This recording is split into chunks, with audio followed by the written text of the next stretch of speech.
মুহাম্মদ সাল্লাল্লাহু আলাইহি ওয়াসাল্লাম এর মুজিয়া। মুজাহিদ থেকে বর্ণিত তিনি বলেন, আবু হুরায়রা রাদিয়াল্লাহু আনহু বলতেন, আল্লাহর কসম, যিনি ছাড়া কোনো হক ইলাহ নেই। আমি ক্ষুধার যন্ত্রণায় উপুর হয়ে পড়ে থাকতাম। আর কখনও পেটে পাথর বেঁধে রাখতাম।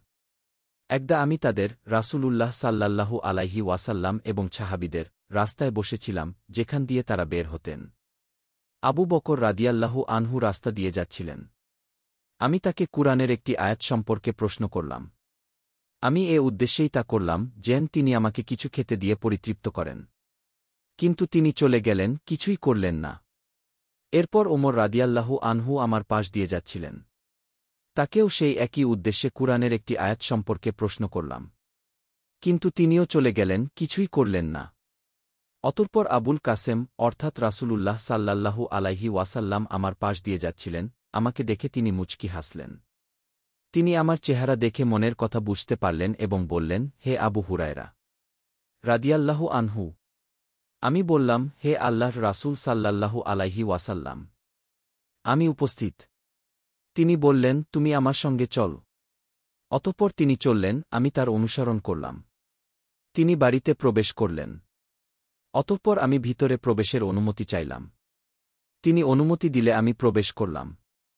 তিনি ঘরে প্রবেশ করে একটি পেয়ালায় কিছু দুধ দেখে জিজ্ঞেস করলেন, এ দুধ কোথা থেকে এসেছে? বাড়ির লোকজন উত্তর দিল, অমুক পুরুষ অথবা অমুক মহিলা আপনার জন্য হাদিয়া স্বরূপ দিয়েছে।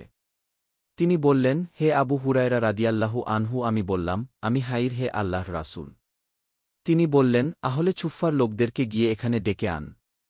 রাবি বলেন, আহলে ছুফফা ছিল ইসলামের মেহমান।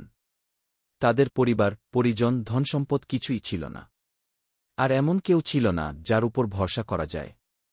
যখন কোনো ছাদাকার মাল রাসূলুল্লাহ সাল্লাল্লাহু আলাইহি ওয়াসাল্লাম এর নিকট আসত, তখন তিনি তাদের জন্য পাঠিয়ে দিতেন।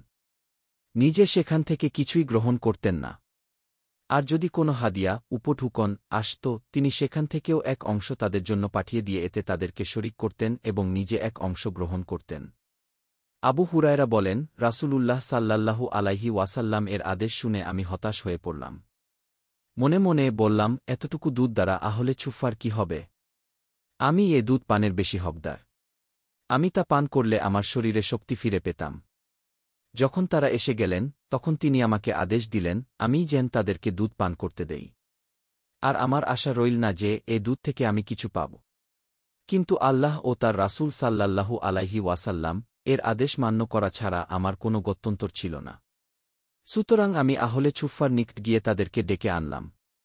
তারা এসে ঘরে প্রবেশের অনুমতি চাইলে তিনি তাদেরকে অনুমতি দিলেন। তারা ঘরে এসে নিজ নিজ আসন গ্রহণ করলেন। তিনি বললেন, হে আবু হুরায়রা। আমি বললাম, আমি হাইর হে আল্লাহর রাসূল। রাসূলুল্লাহ সাল্লাল্লাহু আলাইহি ওয়াসাল্লাম আমাকে বললেন, এটি তাদেরকে দাও। আমি দুধের পেয়ালা হাতে নিয়ে দিতে শুরু করলাম। এক ব্যক্তির হাতে দিলাম, সে পান করে পরিতৃপ্তি হল এবং আমাকে পেয়ালা ফেরত দিল। অতঃপর আমি অন্য একজনকে দিলাম, সেও তৃপ্তি সহকারে পান করে পেয়ালা ফেরত দিল। তৃতীয় জনকে দিলে সেও তাই করল।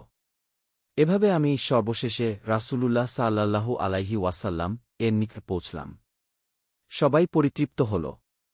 তিনি পেয়ালা নিলেন এবং আমার দিকে তাকিয়ে মুচকি হেসে বললেন, হে আবু হুরায়রা। আমি বললাম, আমি হাইর হে আল্লাহর রাসূল। তিনি বললেন, এখন আমি আর তুমি বাকি। আমি বললাম, আপনি ঠিকই বলেছেন হে আল্লাহর রাসূল। তিনি বললেন, বসে পড় এবং পান কর। আমি বসে পান করলাম। তিনি পুনরায় বললেন, পান কর। আমি পান করলাম। তিনি একথা বলতেই থাকলেন। অবশেষে আমি বলতে বাধ্য হলাম যে, আল্লাহর শপথ, যিনি আপনাকে সত্য সহকারে পাঠিয়েছেন, আমার পেটে আর জায়গা নেই। তিনি বললেন, তাহলে আমাকে দাও। আমি তাকে দিলে তিনি আল্লাহর প্রশংসা করলেন এবং বিসমিল্লাহ বলে বাকি দুধ পান করলেন। সহিহ বুখারী হা 6452, রিকাক অধ্যায়, অনুচ্ছেদ 17, মিশকাত হা 4670, শিষ্টাচার অধ্যায়, অনুমতি অনুচ্ছেদ। শিক্ষা। রাসূল সাল্লাল্লাহু আলাইহি ওয়াসাল্লাম ছিলেন অত্যন্ত বিচক্ষণ।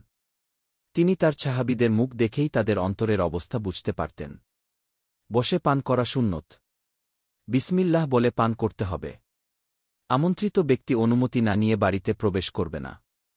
পরস্পর ভ্রাতৃত্ব বৃদ্ধির জন্য হাদিয়া বা উপঢৌকন প্রদান করা সুন্নত। বিপদগ্রস্ত বা অভাবগ্রস্তকে সাহায্য করা মুমিনের অবশ্য কর্তব্য।